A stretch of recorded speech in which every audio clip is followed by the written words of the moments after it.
Hi friends, मैं आकांक्षा शर्मा जी की with आकांक्षा में आपका स्वागत करती हूँ। फ्रेंड्स, आज हम बाल विकास के सुपरहिट क्वेश्चन करने वाले हैं, जिसमें हम शिशु देखभाल के क्वेश्चन करने वाले हैं, स्कूल पूर्व देखभाल के क्वेश्चन करने वाले हैं। बहुत ही शानदार ये टॉपिक है, बहुत शानदार। फटाफट हम ये क्वेश्चन करेंगे। बहुत इंपॉर्टेंट वीडियो है, लास्ट तक देखिएगा। ये वाला बाल विकास का चैप्टर ही बहुत इंपॉर्टेंट है। स्पेशली मैंने बताया था आपको कि इसमें आपको वो वाला CDP नहीं पढ़ना है जो कठिन कठिन जो वर्ग 3 वर्ग 2 में पढ़ना रहता है। इसमें आपको विशेष आवश्यकता वाले बच्चे पढ़ना है। बाल विकास की कुछ चुनिंदा सिलेक्टेड जो टॉपिक हैं, विकास वगैरह, बाल का विकास कैसा होता है, ये वाले क्वेश्चन करना है। इसके अलावा आपको मेनली विशेष आवश्यकता वाले बच्चे, एड्स नीति, बाल श्रम नीति, महिला गर्भवती महिला और नवजात का विकास, ये वाले क्वेश्चन पर ज़्यादा फोकस करना है। तो चलिए स्टार्ट करते हैं। साइजॉइड जो वर्ग होता है उसमें किस प्रकार के बच्चे आते हैं? तो इसमें ऐसे बच्चे आते हैं जिनके पास विशेष प्रतिभा होती है, जिनके पास विशेष प्रतिभा होती है और जिनके पास विशेष बुद्धि होती है। जिनके पास विशेष प्रतिभा होती है, जिनके पास विशेष बुद्धि होती है या तेज बुद्धि होती है, वो बच्चे जो होते हैं वो साइजॉइड वर्ग में आते हैं। तो ठीक है, याद रखिएगा, साइजॉइड वर्ग में कौन से बच्चे आते हैं? जो बहुत ज़्यादा प्रतिभाशाली होते हैं और जिनकी प्रखर बुद्धि होती है, वो साइजॉइड वर्ग में आते हैं। ये बहुत इंपॉर्टेंट क्वेश्चन है। अगला क्वेश्चन है, जो क्लार्क और वीर्च थे, उन्होंने अपने प्रयोग करने के लिए नर चिंपांजी के शरीर में कौन से हार्मोन प्रवेश करवाए थे? तो उन्होंने स्त्री हार्मोन प्रवेश कराए थे। क्लार्क और वीर्च ने नर चिंपांजी के शरीर में कौन से हार्मोन प्रवेश कराए थे? स्त्री हार्मोन को उन्होंने प्रवेश कराया था। क्लार्क और वीर्च ने बाल विकास के लिए अपना प्रयोग करने के लिए कि क्या स्थिति बनती है जब हम हार्मोन डालते हैं तो क्या परिवर्तन होते हैं, तो उन्होंने स्त्री हार्मोन प्रवेश कराए थे। अगला क्वेश्चन है, निम्न में क्या बच्चों के सृजनात्मकता में सहायक नहीं है? सृजनात्मक मतलब किसी भी चीज़ को बढ़ाना, सृजन करना।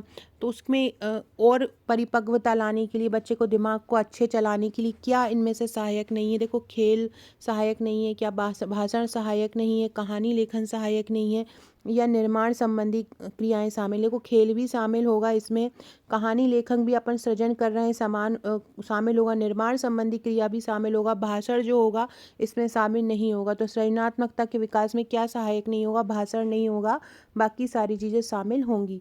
अगला है, बिग और हंट के अनुसार किसकी विशेषताओं को सर्वोत्तम रूप से व्यक्त करने वाला शब्द है? परिवर्तन। परिवर्तन शारीरिक, सामाजिक और मनोवैज्ञानिक होता है। तो ये जो परिवर्तन होता है, ये किशोरावस्था को सबसे मेनली मतलब प्रूव करता है, और किशोरावस्था के लिए सबसे एक उपयुक्त शब्द होता है, क्योंकि किशोरावस्था में शरीर में भी परिवर्तन होता है, किशोरावस्था में समाज के में भी दायरे में भी परिवर्तन होता है, सामाजिक भी व्यक्ति हो जाता है और मनोवैज्ञानिक भी उसमें परिवर्तन होते हैं। तो बिग और हंट ने मेनली जो परिवर्तन का उपयोग किया है वो किस अवस्था के लिए किया है? किशोर अवस्था के लिए किया है। बिग और हंट ने किसके लिए किया है? परिवर्तन शब्द का उपयोग किशोरावस्था के लिए किया है। अगला है, एक अध्यापक की दृष्टि से कौन सा कथन सही होता है? प्रत्येक बच्चा सीख सकता है, कुछ बच्चे सीख सकते हैं, अधिकतर बच्चे सीख सकते हैं, बहुत कम सीख सकते हैं। तो अध्यापक की दृष्टि से होता है कि प्रत्येक बच्चा जो है वो सीख सकता है। अगला है, सीखने की प्रोजेक्ट विधि किस अवस्था के लिए उपयोगी होती है? बाल्यावस्था। प्रोजेक्ट विधि मतलब होता है प्रोजेक्ट चला के कोई भी परिनिर्माण काल दे देना। परिनिर्माण मतलब उसको कोई भी निर्माण काम दे देना, जिस पे बच्चा वो अपना वर्क करता रहे, प्रैक्टिकल देते रहना। तो उससे प्रोजेक्ट विधि द्वारा बच्चा और भी ज़्यादा निखर के सामने आता है, क्योंकि उसको पता है उसमें एक मतलब बोलते हैं ना, कला जोड़ देते हैं कि ऐसा करना है, इसको जोड़ना है, इसको ऐसे बनाना है। तो ऐसे चाहे वो बाल्यावस्था हो, किशोरावस्था हो, सारी अवस्था के लिए प्रोजेक्ट विधि जो होती है बेस्ट होती है। तो उपरोक्त सभी इसका आंसर हो जाएगा। अगला है, विद्यालय में समावेशन मुख्यतः केंद्र। तो समावेशन मतलब एक साथ करना, समावेश करना सभी को। तो समावेशन किस पर केंद्रित है? निरक्षर अभिभावकों को। देखो, जहाँ पर समावेशन आ गया ना, वहाँ या तो निर्योग वाला आंसर आएगा, या विकलांग वाला आंसर आएगा, या दिव्यांग वाला आंसर आएगा। इन तीनों में से कुछ भी आ जाएगा अगर समावेशन की बात करेंगे। तो समावेशन में निर्योग भी आ सकता है, विकलांग भी आ सकता है और दिव्यांग भी आ सकता है। याद रखिएगा, समावेशन मतलब समावेश करना। तो पहला आ जाएगा, विद्यालय में निरक्षर अभिभावकों की शैक्षिक आवश्यकताओं का समावेशन करना। बिल्कुल नहीं होगा। निरक्षर अभिभावकों का क्यों हम समावेशन करेंगे? विशिष्ट श्रेणी वाले बच्चों के सूक्ष्म अति सूक्ष्म प्रावधानों के निर्माण में कोई उनके लिए ऐसा सूक्ष्म प्रावधान नहीं बनाएंगे। देखो तीसरा आ गया निर्योग। जहाँ पर भी समावेशन की बात आ जाए, वहाँ पर अगर निर्योग आ जाए या वहाँ पर विकलांग आ जाए या दिव्यांग आ जाए, वही आंसर लगाइएगा। ये एक ट्रिक है, इसको याद रखिएगा। अगला है, इस अवस्था को मिथ्या पक्वता का समय बोलते हैं। मतलब इसमें झूठ बहुत जल्दी पक जाता है और झूठी चीज़ों को भी बच्चा सही मानने लगता है। ये कौन सी अवस्था कहलाती है जिसको हम मिथ्या पक्वता बोलते हैं? बाल्यावस्था को मिथ्या पक्वता की अवस्था कहते हैं। किसको? बाल्यावस्था मिथ्या पक्वता की अवस्था कहलाती है। और बाल अवस्था में भी उत्तर जो बाल्यावस्था होती है, उत्तर बाल्यावस्था मतलब 6 से 12। पूर्व बाल्यावस्था कैसी होती है? 3 से 6 होती है पूर्व बाल्यावस्था, और उत्तर होती है 6 से 12 बाल्यावस्था। इस अवस्था में बच्चों में वयस्क होने के लक्षण दिखने लगते हैं और बाल्यावस्था में बच्चे का शारीरिक और मानसिक विकास भी होने लगता है। रॉबर्ट सर्पेल ने बाल्यावस्था के उत्तरार्ध को मिथ्या परिपक्वता काल कहा है। किसने? रॉबर्ट सर्पेल ने। इसके अलावा जो रॉस थे, रॉस नामक वैज्ञानिक थे, उन्होंने मिथ्या परिपक्वता का समय बाल्यावस्था को बोला है। रॉथर्स ने उत्तर बाल्यावस्था को बोला है, और जो रॉस थे, रॉस ने बोला है मिथ्या पक्वता का समय रॉस ने बोला है कि रॉस के अनुसार मिथ्या पक्वता का काल बाल्यावस्था है। परिपक्वता मतलब बच्चा जो होता है आसपास की दुनिया के साथ काम करता है, उनसे बातचीत करता है। रॉस ने बोला है कि जो बात का बचपन होता है वो मिथ्या पक्वता होता है। इस स्तर पर बच्चा जो है सोचता है, चिंतन करता है और धीरे धीरे परिपक्वता की तरफ आगे बढ़ता है। इसके अलावा इसमें तार्किक शक्ति में वृद्धि भी होती है। जो काल्पनिक उसका भय होता है वो भी धीरे धीरे खत्म होने लगता है ना। ये सारी चीज़ें याद रखनी। और सबसे ज़्यादा जो विकास होता है बच्चे की अवधि का, ये विकास का या दिमाग का और शारीरिक विकास का, वो प्रारंभिक अवस्था बाल्यावस्था और किशोर अवस्था में ज़्यादा होता है। ये याद रखिएगा।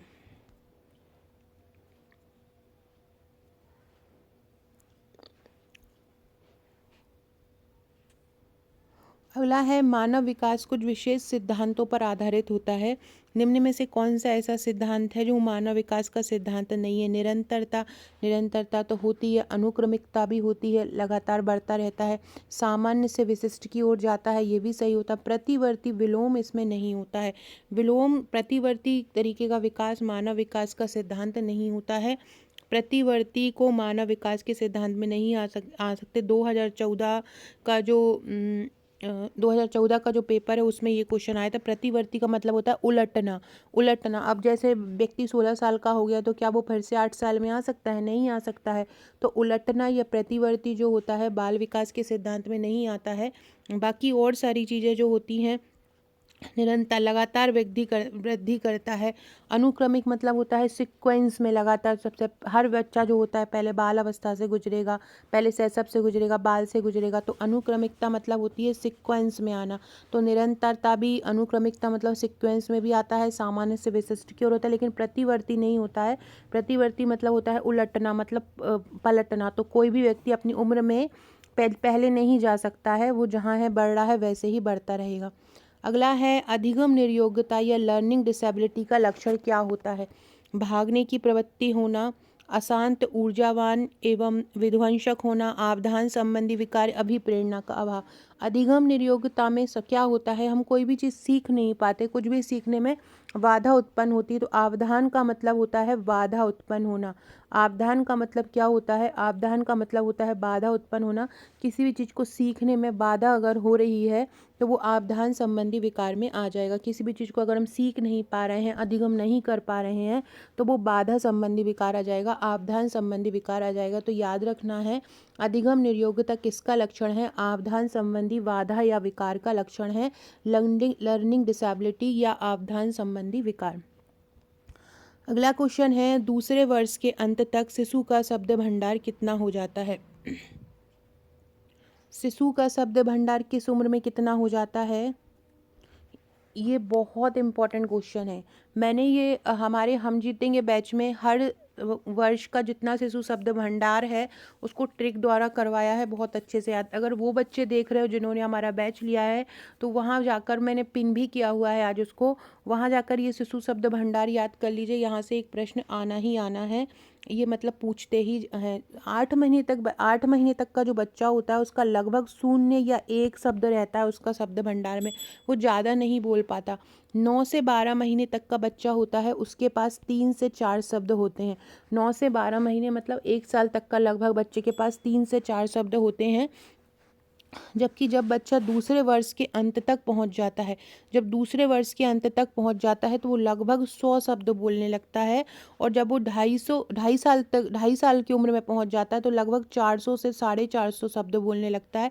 3 साल का बच्चा लगभग 1000 शब्द बोलने लगता है। 3 साल का बच्चा एकाएक 1 साल के बाद उसके शब्द भंडार में वृद्धि होती है, जबकि 1 साल तक उसकी जो शब्द भंडार होता है वो बहुत ही ज़्यादा कम होता है। आपसे पूछेंगे कि 3 वर्ष का जो बच्चा है वो लगभग कितना शब्द बोलता है। ये क्वेश्चन बहुत इंपॉर्टेंट है कि एक 3 साल के बच्चे का शब्द भंडार कितना होता है। तो 3 साल के बच्चे का शब्द भंडार होता है 1000। एक दूसरे वर्ष के अंत में कितना, 100, और तीसरे वर्ष के अंत में 1000, मतलब लगभग कितना, 10 गुना बढ़ गया सीधे सीधे, है ना। 2 या 3 वर्ष की आयु में बच्चों के भाषा कौशल में भारी उछाल आ जाता है और वे स्वतंत्र रूप से भाषा में हेरफेर करना शुरू कर देते हैं।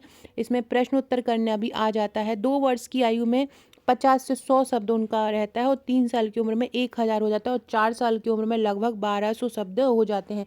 4 साल में कितने हो जाते हैं, लगभग 1200 शब्द 4 साल में हो जाता है।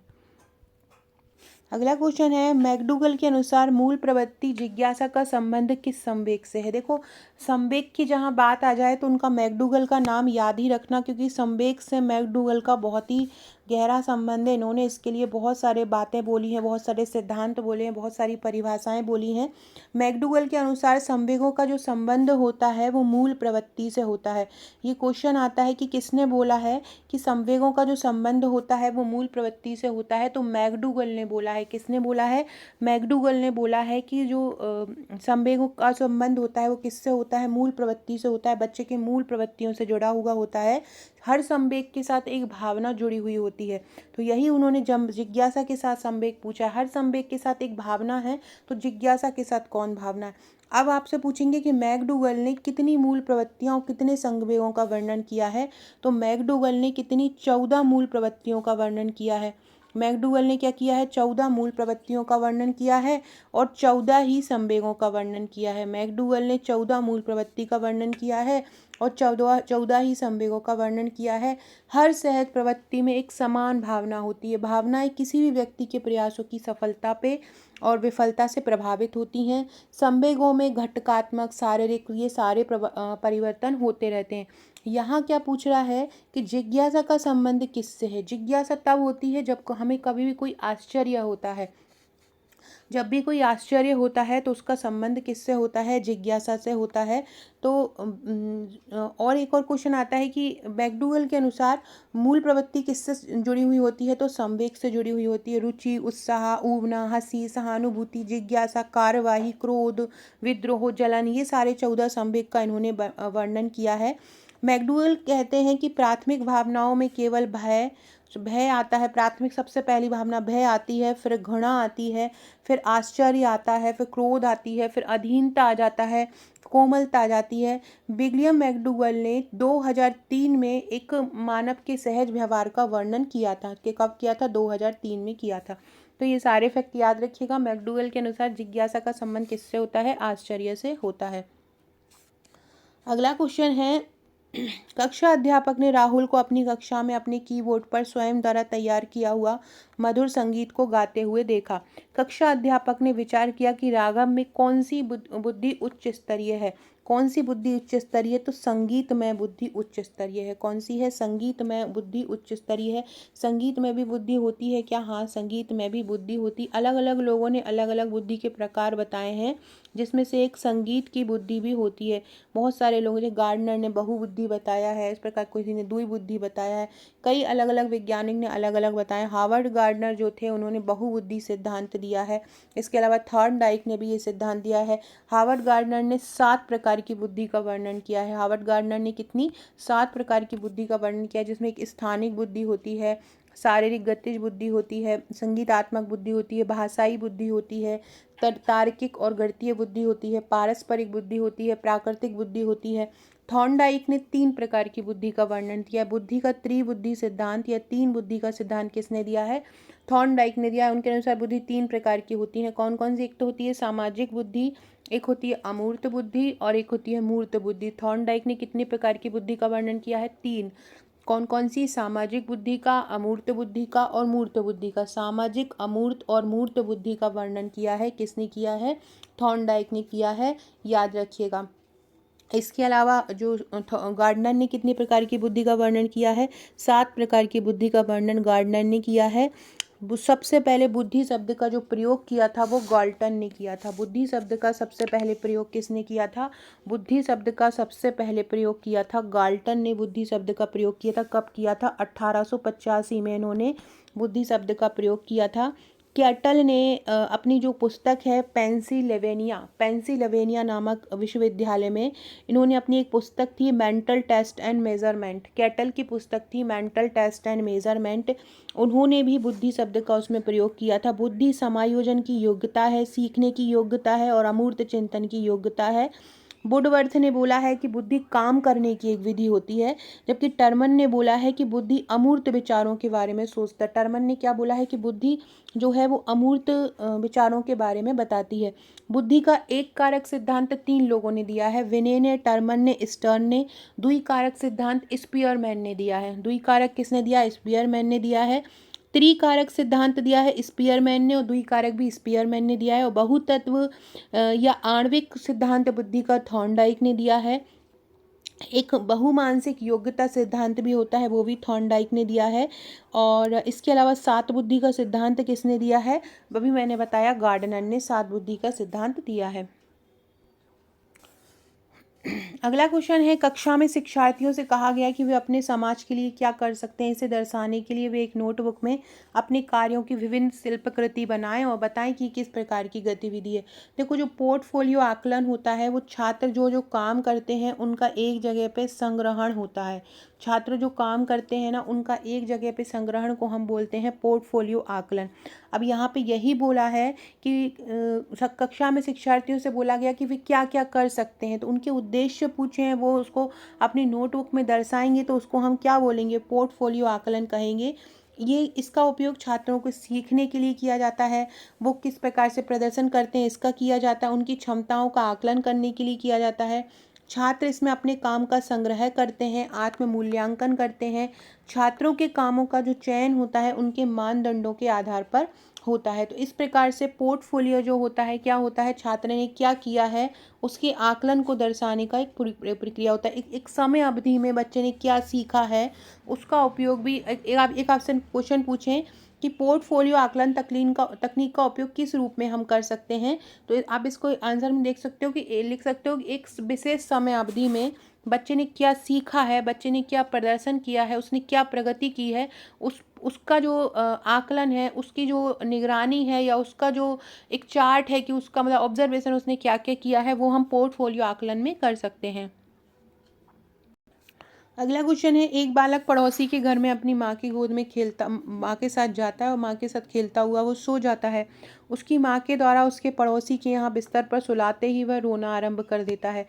आपके अनुसार उस बालक की आयु कितनी होगी? उस बालक की आयु कितनी होगी जो माँ के बिस्तर पर सुलाते ही वह रोना आरंभ कर देता है?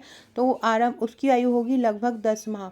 10 महीने का बच्चा जो है वो माँ की गोद में ही सोता है और उसको अगर गोद से उतार दो तो वो क्या करने लगता है? रोने लगता है। तो किस उम्र का बच्चा जो होगा? ये बहुत इंपॉर्टेंट क्वेश्चन है, ये कई बार बहुत सारे एग्जाम में आ चुका है।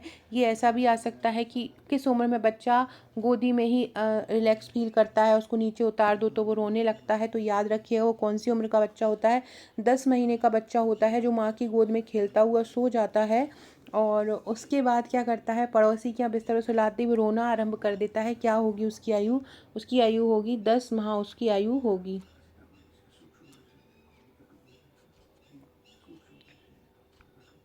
अगला क्वेश्चन है, मनोविज्ञान शिक्षा का आधारभूत विज्ञान है, ये किसने कहा? देखो फ्रेंड, एक मैं आपको बात बताऊं कि ये जो प्रश्न मैं करा रही हूँ ना, ये आपको हमारे बैच में 1040 एमसीक्यू की एक ई बुक मिलेगी।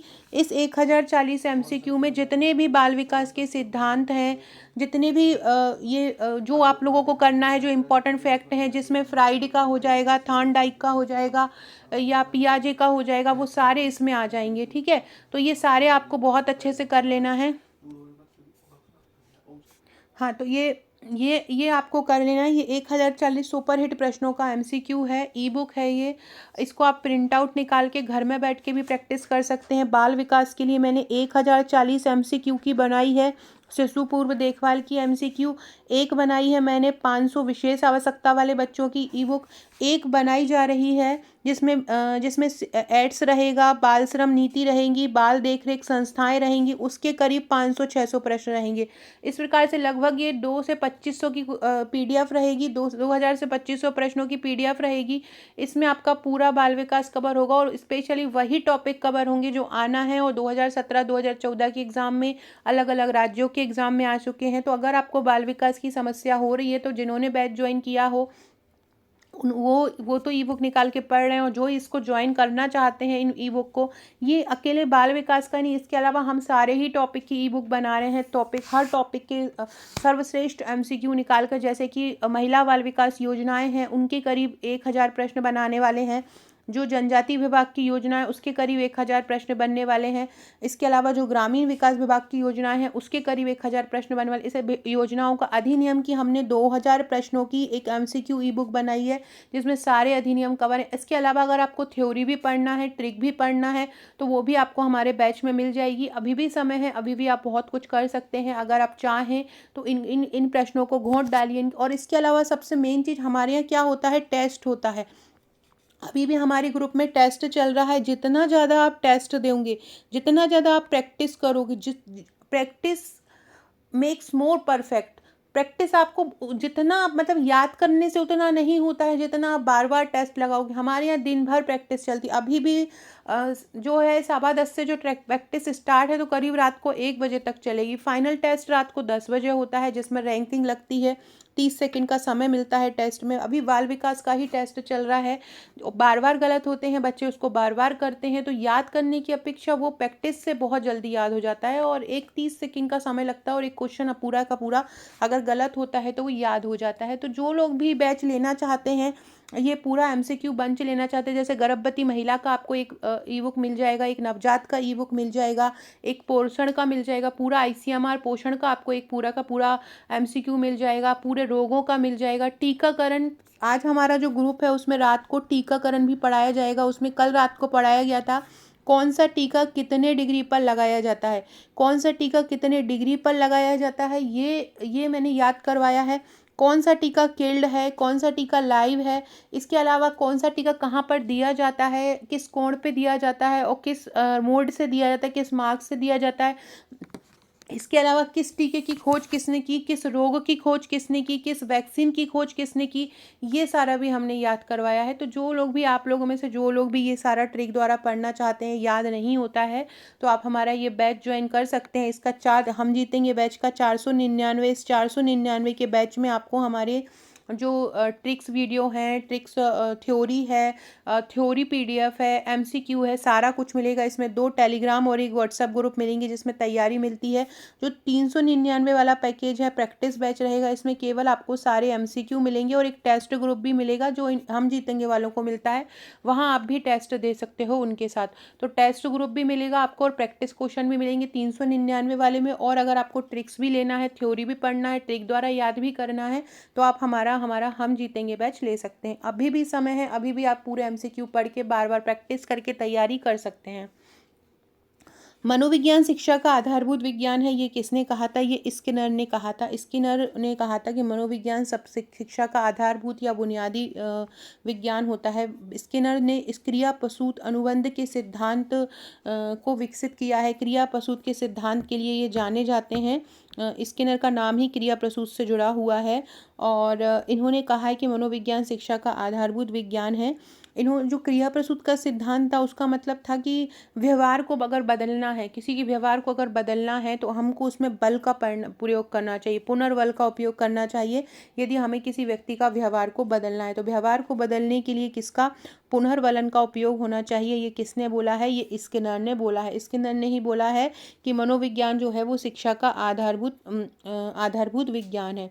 पुनः शिक्षा का आधारभूत विज्ञान क्या है? मन का विज्ञान। मतलब मन से अगर बच्चा सही रहेगा, है ना, तो वो शिक्षा को बहुत अच्छे से सीख पाएगा। बी.एन. झा ने बोला है कि रुचि वो होती है जो स्थायी मानसिक प्रणाली को बनाए रखती है। किसने बोला है? बी.एन. झा ने बोला है कि रुचि वो होती है जो मानसिक प्रणाली को बना के रखती है। मानसिक प्रणाली को बना के रखती है वो क्या होती है? रुचि होती है, ये बोला है। ठीक है, इसके अलावा बी.एन. झा ने बोला है रुचि जो स्थायी मानसिक प्रणाली को बना के रखती है, और स्किनर ने क्या बोला है कि मनोविज्ञान शिक्षा का आधारभूत विज्ञान है। अगला है, निम्नलिखित में से कौन सा एक बाल विकास का सिद्धांत नहीं है? इनमें से कौन सा बाल विकास का सिद्धांत नहीं है? सभी बालक जो होते हैं वो एक क्रम का पालन करते हैं, ये तो सही है। विकास के सभी क्षेत्र महत्वपूर्ण है, ये भी सही है। सभी विकास तथा परिपक्वन अनुभव की अंतःक्रिया का परिणाम होती है, ये भी सही है। सभी विकास तथा अधिगम और विकास एक समान गति से नहीं बढ़ते। जरूरी थोड़ी ना है हमारे शरीर का विकास हो रहा हो और हम लर्निंग भी कर रहे हो, तो शरीर और अधिगम जो होंगे वो समान गति से नहीं बढ़ेंगे। ये वाला आंसर गलत हो जाएगा, बाकी सारे ऑप्शन सही हो जाएंगे। सतत एवं व्यापक मूल्यांकन में व्यापक मूल्यांकन शब्दावली का क्या तात्पर्य होता है? इसका मतलब होता है व्यापक मूल्यांकन का कि शिक्षक और सह शिक्षक, शैक्षिक जो क्षेत्र है और सह शैक्षिक क्षेत्र है, शिक्षा के साथ साथ जो चलते हैं उनका एक साथ मूल्यांकन होता है। सतत एवं व्यापक मूल्यांकन में क्या आएगा? शैक्षिक और सह शैक्षिक क्षेत्र का दोनों का एक साथ मूल्यांकन आ जाएगा। बहुशिक्षण शास्त्रीय तकनीकें, वर्गीकृत अधिगम सामग्री, बहु आकलन तकनीकें तथा परिवर्तनीय जटिलता एवं सामग्री का स्वरूप जो है वो किससे जुड़ा हुआ होता है? वो विभेदित अनुदेशन से जुड़ा होता है। विभेदित अनुदेशन मतलब होता है कि किसी भी चीज़ को मतलब एक अलग अलग पार्ट में डिवाइड कर देना। अलग अलग पार्ट में डिवाइड कर देने का मतलब होता है एक एक से चीज़ों को अलग अलग में बांट देना ताकि हम उसको सीख पाएँ। एक एक से जो चीज़ें हैं उनको अलग अलग पार्ट में बांट देना, मतलब ज़रूरत जैसे जिस छात्र की ज़रूरत हो उस छात्र की ज़रूरत के अनुसार उसको ध्यान में रखकर पढ़ाना, उसको हम बोलते हैं विभेदित अनुदेशन। देखो, बहुशिक्षण शास्त्रीय तकनीकी वर्गीकृत अधिगम सामग्री, वर्गीकृत मतलब सीखने की सामग्री को वर्गीकृत करना, है ना, ये किसका स्वरूप होता है? विभेदित। विभेदित अनुदेशन मतलब छात्रों की जिस जिस प्रकार की छात्र की जिसमें रुचि हो उसको ध्यान में रखकर पढ़ाया जाता है। इसमें छात्रों की ताकत और कमजोरी को ध्यान रखा जाता है। एक क्वेश्चन आपसे पूछेंगे कि किस प्रकार के अनुदेशन में छात्र की ताकत और कमजोरी को ध्यान में रखा जाता है? तो जो विभेदित अनुदेशन होते हैं उसमें छात्रों की ताकत और कमजोरी को ध्यान में रखा जाता है। अगला है, किशोरों की जो जटिल अवस्था के कारण किशोरों के अध्ययन का विषय कैसा होना चाहिए? शरीर और मन संबंधी होना चाहिए। किशोरों का ऐसा पाठ्यक्रम होना चाहिए जो उनकी शरीर से जो जानकारी हो वो भी, और मन की जो चीज़ें हैं वो भी, ये भी उसमें शामिल होना चाहिए। उनके पाठ्यक्रम में इनको भी शामिल करना चाहिए। बच्चों में नैतिकता की स्थापना के लिए सर्वोत्तम मार्ग क्या होता है? शिक्षक का आदर्श रूप में व्यवहार करना। अगर शिक्षक आदर्श रूप से व्यवहार करेगा तो बच्चों में नैतिकता की स्थापना होगी। मतलब शिक्षक का आदर्श रूप से व्यवहार करना बच्चों में नैतिकता की स्थापना के लिए आवश्यक होता है। अगला, एक शिक्षक को किस चीज़ से साधन संपन्न होना चाहिए? उसे अपने विद्यार्थियों की समस्याओं को हल करने का पर्याप्त ज्ञान होना चाहिए। तभी एक शिक्षक साधन संपन्न होगा जब वो अपने विद्यार्थियों की सारी समस्याओं को हल कर पाएगा, उनके लिए पर्याप्त ज्ञान उपलब्ध करवा पाएगा। फ्रेंड, डिस्क्रिप्शन बॉक्स में आपको मेरे व्हाट्सअप टेलीग्राम का ग्रुप मिल जाएगा, ज्वाइन कर लीजिएगा। आकांक्षा 1957 मेरी इंस्टाग्राम आईडी है। अगर आपने अभी तक मुझे इंस्टाग्राम पर फॉलो नहीं किया है तो फॉलो कर लीजिएगा। 6260190944 मेरा व्हाट्सअप नंबर है। यहाँ पर आप मुझे व्हाट्सअप करके हमारे बैच ले सकते हैं, या आप मुझे अपना नंबर सेव करवा सकते हैं। बाकी डिस्क्रिप्शन बॉक्स से मेरे व्हाट्सअप और टेलीग्राम ग्रुप से भी जुड़ सकते हैं। अगला क्वेश्चन है, समाजीकरण वह प्रक्रिया है जिसमें बच्चे और वयस्क सीखते हैं। परिवार से, विद्यालय से, साथियों से और सभी से। इन सभी से समाज में मतलब पूरा समाज में परिवार भी आ जाता है, समाज के लोग भी आ जाते हैं, साथी भी आ जाता है, पूरा परिवार भी आ जाता है, सारे लोग ही आ जाते हैं। तो समाजीकरण में बच्चा किससे सीखता है? समाजीकरण में जो बच्चा होता है वो सीखता है किससे? परिवार से भी सीखता है, समाज से भी सीखता है और विद्यालय से भी सीखता है, सारे ही लोगों से सीखता है। अगला है, गिलफोर्ड ने अभिसारी चिंतन का जो प्रयोग किया था वो किसके लिए किया था? गिलफोर्ड ने अभिसारी चिंतन का प्रयोग किसके लिए किया था? सृजनात्मकता के लिए किया था। किसके लिए किया था? मतलब बच्चा जो है अपनी तर्क बुद्धि का प्रयोग करता है, सृजन करने में करता है, बनाने में करता है किसी को। तो गिलफोर्ड ने अभिसारी चिंतन का प्रयोग किसके लिए किया था? सृजनात्मकता के लिए किया था। अभिसारी चिंतन का प्रयोग किस लिए हुआ है? सृजनात्मकता के लिए हुआ है, याद रखिएगा। अगला क्वेश्चन है, एक बच्चे की मानसिक आयु 4 वर्ष है। एक बच्चे की मानसिक आयु कितनी है? 5 वर्ष है और उसकी वास्तविक आयु कितनी है? 4 वर्ष है। तो बच्चे की आयु कितनी होगी? इस प्रकार से इसको निकालेंगे।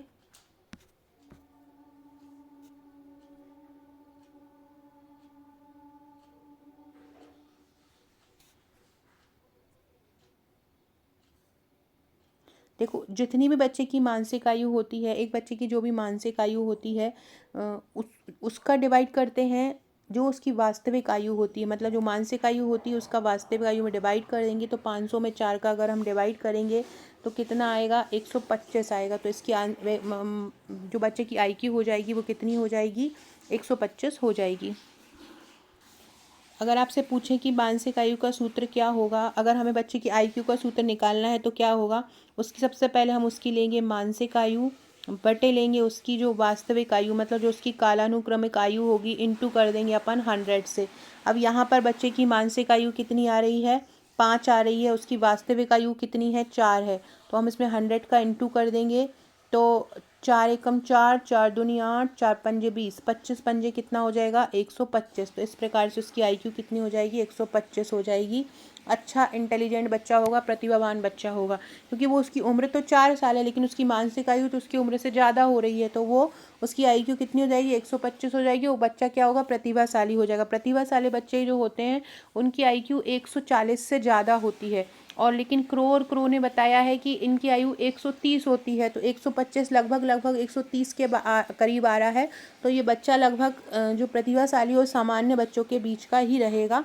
इस प्रकार से आप निकाल सकते हैं। यदि आपसे पूछा जाए कि यदि किसी बच्चे की मानसिक आयु 11 वर्ष है लेकिन है वो 9 वर्ष का, तो उसकी कितनी होगी? तो अपन इस तरह से उसको निकाल सकते हैं। 1100/9 में भाग दे देंगे, लगभग 122 उसका आंसर आ जाएगा। इस प्रकार से अपन बच्चे की मानसिक आयु निकाल सकते हैं। व्यक्तिगत शिक्षार्थी एक दूसरे से किस चीज़ में भिन्न होते हैं? जो व्यक्तिगत शिक्षार्थी होते हैं वो विकास की दर में भिन्न होते हैं। व्यक्तिगत शिक्षार्थी होते हैं जो एक पर्सनल पर्टिकुलर अलग अलग शिक्षा ग्रहण करते हैं, वो किस में भिन्न होते हैं? विकास की दर में। मतलब उनकी विकास की गति अलग अलग होती है, विकास की दर में वो भिन्न होते हैं। निम्नलिखित में से कौन सी संस्था सामाजिक परंपराओं के हस्तांतरण में सबसे ज़्यादा योगदान देता है? जो सामाजिक परंपराओं के हस्तांतरण में सबसे ज़्यादा योगदान देता है वो है परिवार। परिवार जो होता है वो सामाजिक परंपराओं के हस्तांतरण में सबसे ज़्यादा योगदान देता है। अगला है, बाल्यकाल का समय कब तक होता है? बाल्यकाल का जो समय होता है वो 6 से 12 वर्ष तक होता है। वैसे तो लोग बाल्यावस्था को 3 भागों में बांटते हैं। एक तो होता है पूर्व और एक होता है उत्तर। एक होता है पूर्व, एक होता है उत्तर। पूर्व कितना होता है? पूर्व होता है 3 से 6 और उत्तर क्या होता है? 6 से 12 होता है। लेकिन यहाँ पे एक बताना है तो क्या हो जाएगा? 6 से 12 वर्ष हो जाएगा। अगला है, असंगठित घर से आने वाला जो सबसे अधिक कटने का अनुभव करेगा, कहाँ पे करेगा? असंगठित घर से आने वाला मतलब जो परिवार में नहीं रहता हो, अलग अपराधी प्रवृत्ति में रहते हो परिवार वाले, या कोई दूसरा कारण हो, परिवार में लड़ाई मतभेद वगैरह होते हैं, तो ऐसे जो बच्चे होंगे वो स्वतंत्र अध्ययन में सबसे ज़्यादा कटने का अनुभव करेंगे। कब करेंगे? स्वतंत्र अध्ययन में वो सबसे ज़्यादा कटने का अनुभव करेंगे। फ्रेंड देखिए, ये हमारा पूरा बैच के बारे में जानकारी है। कठिन से कठिन टॉपिक को ट्रिक द्वारा याद होगा। निर्णायक दिनों के लिए ये ऑफ़र है। प्रैक्टिस इसमें प्रैक्टिस आप दिन भर प्रैक्टिस करेंगे। थ्योरी मिलेगा आपको, एमसीक्यू मिलेंगे, वीडियो लेक्चर्स मिलेंगे। सबसे मेन चीज़ रोज़ टेस्ट होगा। ये जो टेस्ट है यही आपको सफलता के लिए ले जाएंगे सुपरवाइज़र बनाने में। टॉपिक वाइज एमसीक्यू बुक रहेगी, ई बुक रहेगी हर टॉपिक की। हर टॉपिक के हजारों प्रैक्टिस प्रश्न रहेंगे। 100% सिलेक्शन स्ट्रेटेजी कम समय में। हर अधिनियम के जितने भी प्रश्न बन सकते हैं ये केवल आपको हमारे ही बैच में मिलेगा, जहाँ हर टॉपिक हर अधिनियम के एमसीक्यू हैं। सारे ही अधिनियम को बहुत ही अच्छे तरीके से कवर किया गया है। तो ये बैच अगर लेना चाहते हैं तो ये 499 है। और एक है प्रैक्टिस बैच। देखिए ये अधिनियम की ई बुक मिलेगी, इसमें लगभग 2000 प्लस एमसीक्यू हैं। इसके बाहर कुछ नहीं जाएगा, अकेले आपने यही पढ़ लिया तो ये भी आपको हमारे बैच में मिल जाएगा। ये स्वास्थ्य नीति और योजनाओं की ई बुक मिलेगी, इसमें 400 प्लस वन लाइनर हैं और 300 प्लस एमसीक्यू हैं। इसके अलावा ये विकास और पंचवर्षीय योजना की, इसमें भी 200 प्लस एमसीक्यू हैं। 10 नंबर पक्के हैं, एक भी प्रश्न यहाँ से बाहर नहीं जाएगा। विकास और पंचवर्षीय योजना का ऐसे ही मैं एक प्रबंधन की आपको देने वाली हूँ, करीब 2000 प्लस प्रश्नों की। उसमें प्रबंधन के सारे टॉपिक कवर रहेंगे, चाहे आपका अभिप्रेरणा हो, चाहे सामुदायिक संगठन हो, चाहे समुदाय हो, चाहे समाज हो, सब कुछ यहाँ पे कवर रहेगा। ऐसे ये है प्रैक्टिस बैच, ये अंतिम 25 दिनों के लिए। इसमें आपको थ्योरी नहीं मिलेगी, ट्रिक्स नहीं मिलेगा, केवल आपको एक जगह पर सारे टॉपिक वाइज एमसीक्यू मिलेंगे और टेस्ट मिलेगा। टेस्ट आप हमेशा उन बच्चों के साथ जो हम जीतेंगे बैच के साथ दे सकते हैं। अभी भी टेस्ट चल रहा है, ऑलमोस्ट शाम के से जो स्टार्ट होता है टेस्ट तो रात तक चलता रहता है। बार बार प्रैक्टिस से आप परफेक्ट होते हैं। ये ग्रंथि और हार्मोन के एमसीक्यू मिलेंगे कुछ इस तरह से। अगला क्वेश्चन है, किस वैज्ञानिक ने माना कि उचित वातावरण में बुद्धि लब्धि में वृद्धि होती है? तो ये माना है स्टीफंस ने। बुद्धि लब्धि को अगर बात करें तो सबसे जो पहला प्रयास किया था, प्रयास की बात कर रही हूँ, सबसे पहला बुद्धि को मापने का प्रयास किया था गैल्टन ने। और अल्फ्रेड बिने ने इसको व्यवस्थित दृष्टिकोण दिया था। अल्फ्रेड बिने ने इसको मतलब प्रॉपर सूत्र वगैरह ये सारी चीज़ देकर अल्फ्रेड बिने ने दिया था, लेकिन गैल्टन ने इसको सबसे पहले मापने का प्रयास किया था।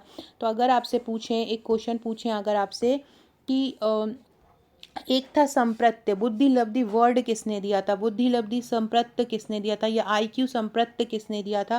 तो उसका आंसर आ जाएगा स्टर्न। तो स्टर्न, गैल्टन और विने, इन तीनों में आपको कंफ्यूज नहीं होना है। मनोविज्ञान में बुद्धि शब्द को कई प्रकार से परिभाषित किया है। 1905 में विने और साइमन ने किया। 1905 में किसने किया? विने और साइमन ने किया था। इन्होंने बुद्धि की सबसे पहले परिभाषा दी गई थी कि अच्छी तरह से न्याय करने के लिए, अच्छी तरह से समझने के लिए और अच्छी तरह से तर्क करने के लिए बुद्धि आवश्यक होती है। बुद्धि को मापने का प्रयास सबसे पहले किया था गैल्टन ने किया था। उसके बाद जो अल्फ्रेड बिने थे फ्रांसीसी के, उन्होंने 1905 में एक मानसिक आयु की एक अवधारणा दी थी, सूत्र दी थी, जिसको उन्होंने बुद्धि लब्धि के सूत्र के रूप में प्रतिपादित किया। बुद्धि लब्धि शब्द का पहली बार प्रयोग किया था विलियम स्टर्न ने। स्टर्न ने क्या दिया? शब्द दिया था। स्टर्म मतलब टर्म याद रख लो, स्टर्म स्टर्म मतलब शब्द दिया था विलियम स्टर्न ने। आईक्यू मतलब मैंने बताया था, आईक्यू इक्वल टू होता है मेंटली एज अपॉन में क्रोनिकल एज जो होती है, क्रॉनिकल जो एज होती है वो होगा mentally age, chronicle age into 100। ये सारा होता है मतलब मानसिक आयु प्लस जो बटे जो अपनी कालानुक्रमिक आयु होगी वो हो जाएगी और इंटू 100 हो जाएगा। इस प्रकार से आप याद कर सकते हो। विनय द्वारा विकसित बुद्धि परीक्षण को बाद में संशोधित भी किया गया था स्टैनफोर्ड ने, जिसको स्टैनफोर्ड विनय परीक्षण भी कहा जाता है। तो मानसिक आयु का सूत्र जरूर याद रखना, आईक्यू का सूत्र जरूर याद रखना।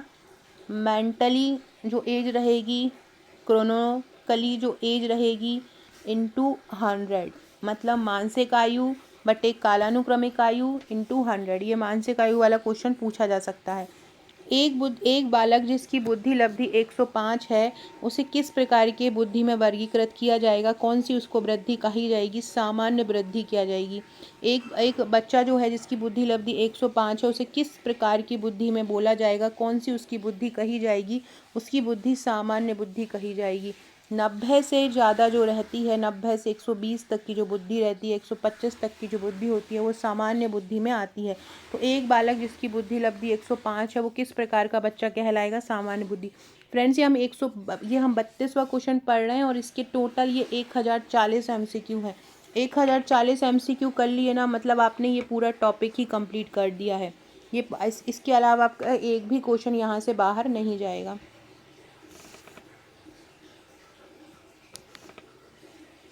ये पिछड़ा बालक की जो बुद्धि अगर बात करें, पिछड़े बालक की बुद्धि कितनी होती है, तो पिछड़े बालक की होती है 85।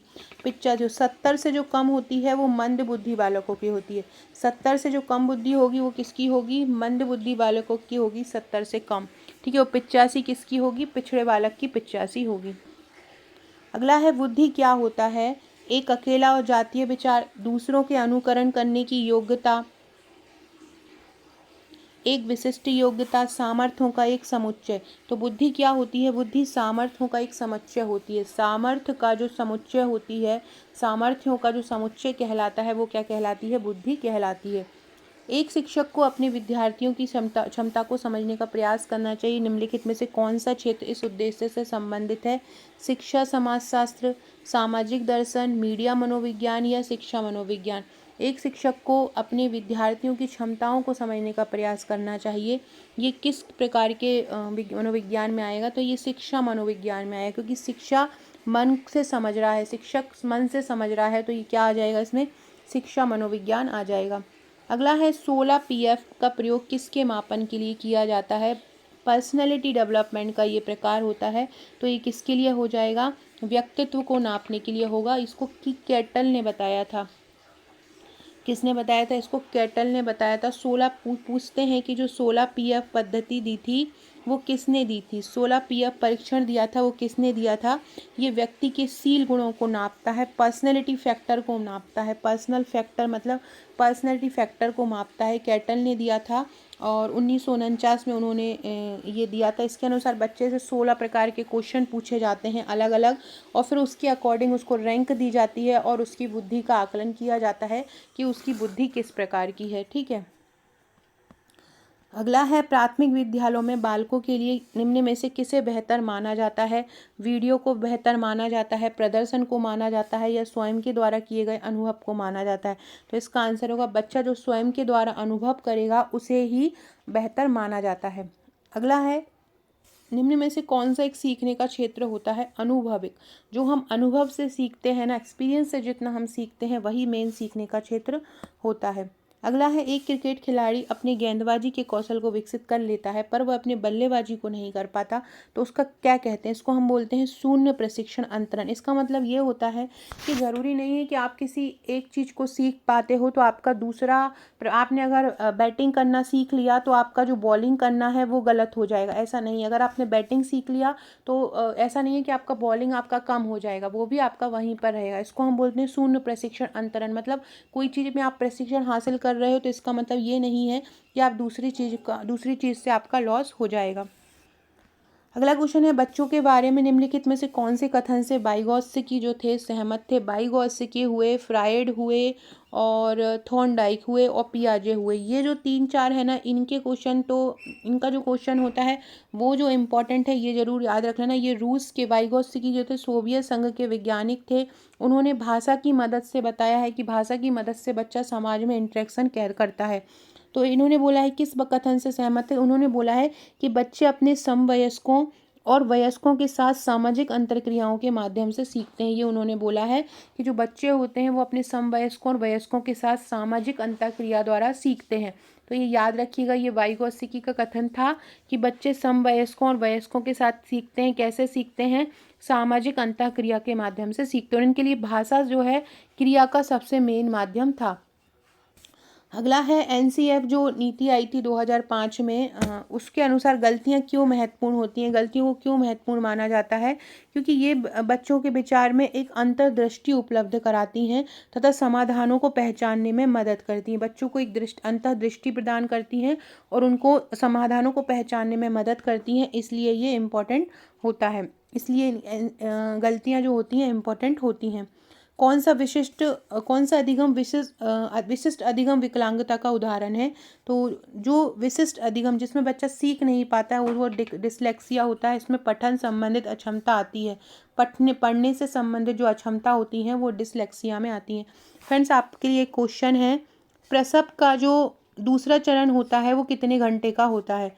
प्रसव का दूसरा चरण कितने घंटे का होता है? सारे लोग कमेंट करके मुझे आंसर दीजिएगा, प्रसव का दूसरा चरण कितने घंटे का होता है। ये वीडियो हम यहीं समाप्त करते हैं और नेक्स्ट वीडियो में हम इसके आगे के क्वेश्चन करेंगे। वीडियो अच्छा लगे तो लाइक शेयर ज़रूर कीजिएगा और मुझे कमेंट करके बताइएगा कि प्रसव का दूसरा चरण कितने घंटे का होता है। Okay friends, thank you.